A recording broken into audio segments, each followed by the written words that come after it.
Danas smatramo da je važno hranu ili tečnost nuditi detetu onda kada ono pokaže da je gladno ili željno. Ili mu nuditi ako pokaže interesovanje za nekom hranom ili drugom namirnicom.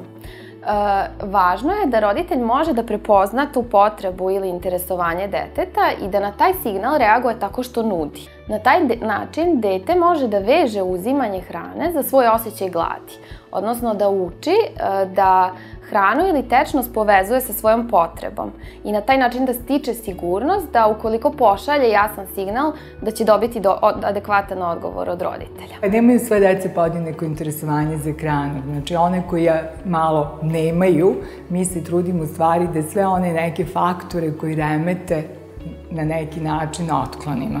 Jednostavno skoncentrite se više na ishranu, ne dozvoliti da detetu pažnja leti svuda okolo, ono treba da bude svesno da jede. Deca mnogo toga već na najranijem uzrastu mogu da urade u pripremi hrane, tokom pripreme obroka.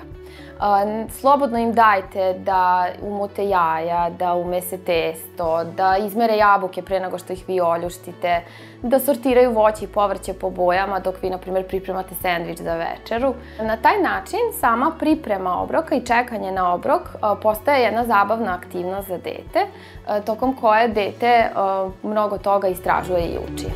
Svako dete treba da ima bar 3 glavne obroka, doručak, ručak i večera i po mogućstvu 2 do 3 užine. Isto tako, namirnice, mi kažemo, treba da budu u svim bojama, znači da budu zastupljene sve. To znači od mleka, mlečnih proizvoda, mahunarki, ribe, mesa, voća, povrća. Znači, jednostavno, zaista da obuhvatimo sve.